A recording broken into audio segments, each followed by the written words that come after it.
Bonjour à tous. À l'IUT, les intégrales triples sont au programme de mathématiques du génie mécanique et productique afin de calculer différents éléments utiles en mécanique et en dimensionnement des structures.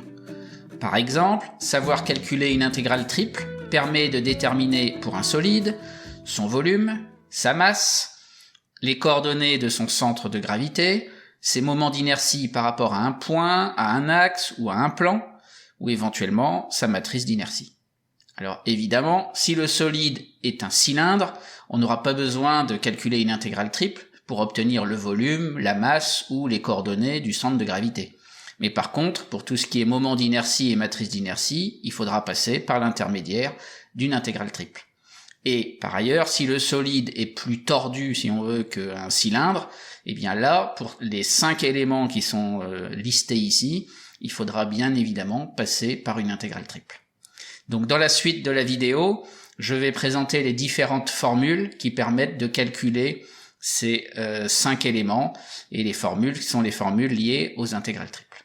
Donc pour commencer, je présente en fait le calcul du volume d'un solide. Donc on s'appuie sur ce dessin là où le solide est représenté en jaune, et en fait le volume V est obtenu en calculant l'intégrale triple sur le solide S de dV. Donc qu'est-ce qu'on appelle dV ici? Il faut imaginer que donc dans le solide on considère n'importe quel point M donc à l'intérieur du solide. Ce point M, il a pour coordonnées cartésiennes x, y, z. Il faut imaginer que x va varier d'un petit dx, y d'un petit dy et z d'un petit dz. Ce qui fait que en fait, on va avoir ici un volume élémentaire qui va être un parallélépipède rectangle de côté dx, dy, dz. Et dv, c'est le volume de cet élément-là pour le m qu'on a considéré. Donc pour chaque point m qu'on a dans le solide, on peut définir ce volume élémentaire, mais donc c'est possible pour ce point m là, mais aussi pour ce point m là, etc. Ce qui fait que le volume total du solide, c'est la somme de tous ces petits volumes élémentaires. Et donc c'est ce que représente cette intégrale triple sur S de dV, c'est la somme infinie pour tous les points M appartenant au solide, et donc c'est la somme de tous ces petits volumes. Donc sauf qu'ici, dV, c'est le volume d'un parallélépipède rectangle de côté dx, dy, dz, donc dV, c'est en fait dx fois dy fois dz. Et donc, de façon générale, le volume d'un solide S, il est obtenu en faisant V égale l'intégrale triple sur S de dx, dy, dz. Ce qui est sous-entendu là-dedans, c'est que la fonction qui est à intégrer, c'est en fait la fonction égale à 1. Donc c'est intégrale sur S de 1 fois dx, dy, dz. Et donc une fois qu'on connaît ça, et bien après, l'intégrale triple, on la calcule, j'ai envie de dire comme d'habitude, soit par tranche, soit par pile, etc., etc. Donc maintenant, on passe au calcul de la masse totale d'un solide. Donc on s'appuie sur un raisonnement assez similaire à celui qu'on vient de faire pour le volume, c'est-à-dire que la masse totale du solide S est donc calculée, et donc on va la noter petit m, mais elle est calculée en faisant l'intégrale triple sur S de dm. Donc comme on a fait précédemment, pour tout point M à l'intérieur du solide, on définit le volume élémentaire qu'on a ici, qui est le parallélépipède rectangle de côté dx, dy, dz, et donc dm, c'est la masse de ce volume élémentaire. Donc la masse totale, c'est la somme pour tous les points M à l'intérieur du solide de la masse de chaque volume élémentaire. Donc comment on fait pour faire ce calcul-là? Eh bien en fait, la masse dm, c'est la masse volumique au point grand M de coordonnées x, y, z, donc a priori ce qu'on va noter ρ calculé en x, y, z, donc masse volumique, multiplié par le volume de cet élément de volume, donc multiplié par dv. Sauf que là encore, dv c'est dx fois dy fois dz. Donc la masse totale, c'est intégrale triple sur S de ρ de x, y, z, dx, dy, dz. Et si on a un solide S qui est homogène, ça veut dire qu'en tout point M du solide, ρ de x, y, z est constante. Donc ça ne dépend pas ni de x, ni de y, ni de z. Donc ρ, on peut juste le noter, enfin ρ de x, y, z, on peut juste le noter ρ, c'est une constante. Mais si c'est une constante, ça veut dire qu'ici on a une constante en produit dans l'intégrale, donc par linéarité de l'intégrale, on peut sortir ρ. Ce qui fait qu'on va se retrouver avec ρ fois intégrale sur S de dx, dy, dz. Mais cette intégrale-là, c'est exactement le volume. Donc on retrouve en fait que la masse, c'est ρ fois V, c'est-à-dire la masse volumique fois le volume. Passons maintenant au calcul des coordonnées du centre de gravité d'un solide.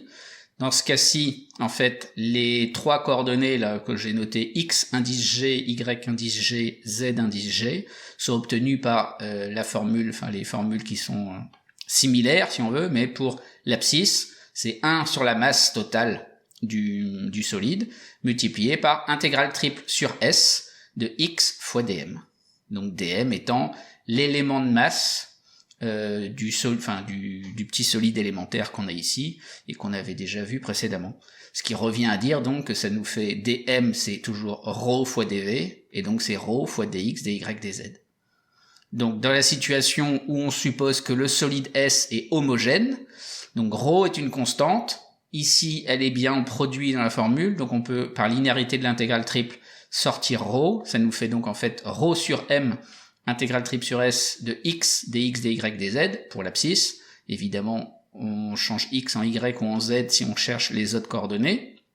Et dans ce cas-là, ρ sur m, on peut le simplifier, puisqu'en fait, ρ, la masse volumique, c'est la masse m divisée par le volume V. Donc si on divise des deux côtés de l'égalité par m, on obtient ρ divisé par m égale 1 sur V. Donc ici, dans les formules, ρ sur m, en fait, on peut le remplacer par 1 sur V. Et ça nous donne les formules que l'on peut utiliser pour calculer les coordonnées du centre de gravité d'un solide S. Donc on se contente des formules de gauche si le solide n'est pas homogène, et en fait on peut même, comme on a expliqué précédemment, si le solide est homogène, on peut prendre les formules qui sont ici sur la droite. Mais on constate que globalement, si on oublie la constante 1 sur V qu'il y a devant l'intégrale triple, en fait, on se constate que il faut intégrer, si on veut calculer les coordonnées du centre de gravité, il faut intégrer la fonction x, la fonction y et la fonction z, et c'est grâce à ça qu'on va obtenir les coordonnées du centre de gravité. Maintenant, on passe au calcul de moment d'inertie d'un solide. Donc, les calculs de moment d'inertie, ça peut être par rapport à un point, un axe ou un plan. Donc, de façon générale, la définition en fait du moment d'inertie d'un solide par rapport à un point, un axe ou un plan, c'est en fait l'intégrale triple qui est intégrale donc triple sur le solide S d'une certaine distance L au carré fois dm. Dm étant toujours l'élément de masse élémentaire comme défini précédemment. Mais ici, pour tout point M parcourant le solide, la distance petit l, là, c'est la distance qui va du point M au point, à l'axe ou au plan considéré. Tout dépend justement si le moment d'inertie est par rapport à un point. Si on fait le moment d'inertie par rapport au point A, eh bien, petit l, ce sera la distance du point M au point A. Si on a un axe delta, petit l sera la distance du point M à l'axe delta, etc., etc. Donc, dans cette formule-là, on a M, un point quelconque qui parcourt le solide S. Donc pour ce point-là, on peut définir l'élément de masse, la dm, comme on l'a fait précédemment, et petit l, c'est vraiment la distance de ce point M de coordonnées x, y, z, donc au point, à l'axe ou au plan considéré. Et comme cette définition-là paraît un peu floue peut-être, on va se concentrer maintenant sur des calculs de moment d'inertie très précis, c'est-à-dire en précisant quel point, quel axe, quel plan, et ça permettra de donner une caractérisation plus directe de quelques moments d'inertie classiques en fait qui interviennent en mécanique. Donc commençons par le moment d'inertie d'un solide par rapport à l'origine du repère. C'est-à-dire que là c'est pas on fait pas le moment d'inertie par rapport à n'importe quel point, on prend précisément l'origine du repère. Donc si on reprend la définition précédente, on va avoir le moment d'inertie qu'on va noter I indice O, donc moment d'inertie par rapport au point O, origine du repère, c'est intégrale sur S de L carré dm. Mais dans ce cas-là, petit l, c'est la distance du point M, on avait dit, au point considéré. Donc ici, c'est le point O. Donc ça veut dire qu'il faut faire, petit l, c'est la distance OM. Donc la distance OM sur ce dessin-là, c'est la longueur ici du segment qui est dessiné en noir. Donc si on veut exprimer ça en fonction de x, y, z, il faut appliquer 2 fois le théorème de Pythagore. Donc si on applique Pythagore dans un premier temps dans le triangle OMH, donc qui est ici, donc il est rectangle en H, donc on va avoir OM carré qui vaut OH carré plus HM carré, mais HM carré qui est ici, c'est en fait la même longueur qu'on a ici, donc ça nous fait Z carré, donc on a OH carré plus Z au carré. Et pour déterminer OH carré, on peut travailler dans le triangle OXH, donc sachant que grand X là, c'est le point qui a pour abscisse X, 0 et 0.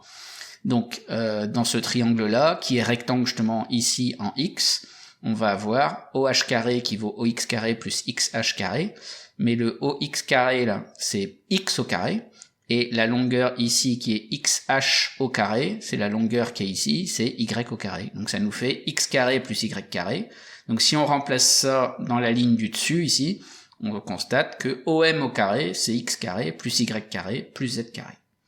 Autrement dit, le moment d'inertie par rapport au point O, c'est l'intégrale triple sur S de X carré plus Y carré plus Z carré, le tout entre parenthèses, fois dm. Donc si on doit retenir quelque chose, c'est vraiment cette formule-là. Et dm, comme on l'a vu avant, eh bien c'est ρ fois dv, mais dv étant toujours le volume élémentaire qu'on a ici, donc ça fait dx, dy, dz. Et donc ici, la plupart du temps, on aura affaire à des solides qui sont homogènes, ρ sera constante, on pourra sortir ρ par linéarité dans l'intégrale, et il nous restera en fait intégrale sur S de x carré plus y carré plus z carré, le tout fois dx, dy, dz. Maintenant, regardons ce qui se passe si on doit faire le moment d'inertie par rapport à l'un des axes du repère. On commence par moment d'inertie par rapport à l'axe OX, donc on s'appuie toujours sur la même formule, intégrale sur S de L au carré dm. Donc L au carré, ça va correspondre à la distance, enfin petit l, c'est la distance de M à l'axe OX. Donc l'axe OX étant ici l'axe rouge, la distance du point M à l'axe rouge, c'est en fait la distance du segment qui est ici tracé en noir. Si on veut calculer cette distance-là au carré, on applique le théorème de Pythagore dans le triangle XHM, qui est donc ici rectangle en H. Et ça nous donne mx carré égale xh carré plus hm carré. Et hm carré, ici, c'est z au carré. Et puis xh au carré, xh, c'est ce qu'on lit ici, qu'on retrouve ici, et donc ça nous donne y carré. Donc ça nous fait y carré plus z carré. Et donc, iox, c'est l'intégrale sur s de y carré plus z carré, le tout fois dm. Et donc là encore, dm, c'est ρ fois dv, donc ρ fois dx, dy, dz. Si maintenant on s'intéresse au moment d'inertie par rapport à l'axe OY, eh bien on va calculer L, qui est la distance de M à l'axe OY. Donc si M est ici, la distance à l'axe OY, qui est l'axe vert ici, c'est la longueur du segment qu'on a dessiné ici en noir. Donc pour calculer cette longueur-là, on travaille dans le triangle rectangle MHY, rectangle ici en H, et en appliquant le théorème de Pythagore, ben on a encore ici la distance ici au carré, c'est la distance de x au carré, plus ici le hm carré qui est z au carré. Donc c'est pour ça qu'on retrouve x carré plus z carré, le tout fois dm, et toujours pareil, dm c'est ρ fois dx, dy, dz. Enfin, moment d'inertie par rapport à l'axe OZ, eh bien ici, intégrale sur s de L carré dm, petit l c'est la distance du point M à l'axe OZ. Donc l'axe OZ, c'est l'axe bleu ici. Donc la distance, c'est en fait la distance du segment noir qu'on a ici. Mais cette distance, on retrouve exactement la même qu'ici entre O et H. Et on a déjà vu précédemment que la distance entre O et H, quand on l'a vu au carré, c'était x carré plus y carré. Donc ça nous donne cette formule-là. Et toujours pareil, dm, c'est ρ, dx, dy, dz. Donc voilà pour les trois formules que l'on a pour les moments d'inertie par rapport à chacun des axes du repère. Enfin, moment d'inertie du solide par rapport à l'un des plans du repère. On va retrouver le même genre d'idée. Si on commence par le plan x au y, du coup maintenant ce qui nous intéresse c'est petit l, la distance du point M qu'on a ici, au plan x au y. Donc le plan x au y, si on veut, c'est le plan qu'on a ici au sol. Donc la distance du point M au plan qui est au sol, c'est la distance MH. Donc ça nous fait MH carré, enfin L au carré c'est MH carré qui est Z au carré. Donc ça nous fait intégrale sur S de Z carré dm. Et donc intégrale de Z carré ρ dv, donc intégrale de Z carré fois ρ dx dy dz. Pour ce qui concerne le moment d'inertie par rapport au plan Y au Z, il nous faut la distance de M au plan Y au Z. Donc sachant que Y au Z, si on veut, c'est le plan vertical qui est ici dans le fond. Donc pour avoir la distance de M à ce plan-là, il faut en quelque sorte projeter le point M parallèlement à OX sur ce plan-là. Donc ça nous fait ce dessin-là. Et donc L au carré, c'est MQ ici qu'on a là, au carré. Donc ça nous fait la même distance qu'ici en bas, entre H et Y. Donc la même distance qu'on a ici entre OX. Donc c'est bien au carré, cette distance-là au carré, c'est ici X au carré. Donc ça fait intégrale triple sur S de X carré dm. Et donc intégrale de X carré fois ρ dx dy dz. Et enfin, si on prend le plan, enfin le moment d'inertie par rapport au plan X au Z, eh bien ici, le plan X au Z, c'est le plan vertical qu'on a ici, en quelque sorte, sur la gauche. Donc il faut projeter le point M sur ce plan-là. Ça nous fait à peu près ce dessin-là. Donc la distance L au carré, c'est MP au carré, mais MP au carré, c'est en fait la distance qu'on a ici entre HX, enfin c'est HX au carré, mais en fait c'est exactement la même que OY ici au carré, c'est-à-dire Y carré. Donc ça nous fait intégrale triple sur S de Y carré dm, et donc intégrale de Y carré fois ρ dx dy dz. Donc en conclusion, ce qu'il faut à peu près garder en tête, c'est que dans tous les moments d'inertie qu'on a calculés, ceux qui vont revenir le plus souvent, ce sont les moments d'inertie par rapport soit à l'origine du repère, soit par rapport à un axe mais défini par le repère, donc soit au X, au Y ou au Z, et soit par rapport à un des plans définis par le repère, c'est-à-dire les trois plans qu'on a vus ici. Donc en gros, si on a déjà en tête toutes ces formules-là, ce sera déjà pas mal, et on constate que justement, lorsqu'on a des intégrales de fonctions précises, en fait, ça peut s'interpréter comme différents moments d'inertie par rapport soit à un point, à un axe ou à un plan. Pour terminer, je parle un petit peu de matrice d'inertie. Alors pour définir la matrice d'inertie d'un solide, il faut déjà avoir défini au départ une certaine base qui est donc ici notée X flèche, Y flèche, Z flèche pour rappeler un peu les notations utilisées en général en mécanique. Donc c'est une base orthonormale de l'espace R puissance 3, c'est-à-dire de l'espace à l'espace de dimension 3 dans lequel on vit en quelque sorte.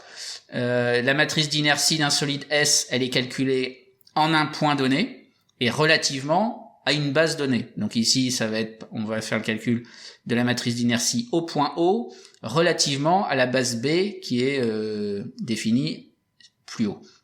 Donc ça va se noter I entre parenthèses O virgule S, donc matrice d'inertie au point O du solide S, et en indice le nom de la base. Et donc c'est une matrice carrée de taille 3, donc 3 lignes, 3 colonnes, et chaque coefficient est en fait une intégrale triple. Donc ici, dans les intégrales triples qui sont définies, il faut bien voir qu'elles sont calculées dans le repère que je note ici R, qui est le repère O, X flèche, Y flèche, Z flèche. Mais il faut bien faire attention, si ici on faisait le calcul de la matrice d'inertie au point grand A, par exemple, eh bien les calculs d'intégrale triple seraient faits dans le repère grand A, X flèche, Y flèche, Z flèche. Il faut s'adapter à chaque fois. Et si on doit faire quelques remarques supplémentaires sur cette matrice d'inertie, en général, on prend des notations qui sont relativement standards et utilisées par à peu près tout le monde. C'est que on utilise, plutôt que de rappeler à chaque fois les formules et les intégrales, on note ça plus simplement sous la forme ABC sur la diagonale. On voit que les coefficients en fait qui sont en miroir là par rapport à l'axe formé par la diagonale principale qu'on a ici, ce sont toujours les mêmes.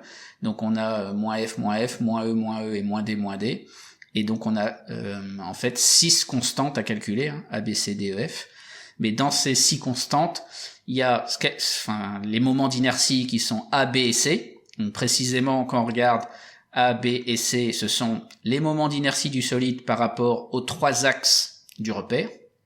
Et puis D, E et F, c'est ce qu'on appelle les produits d'inertie. et ce sont les produits d'inertie du solide par rapport aux différents plans définis par le repère.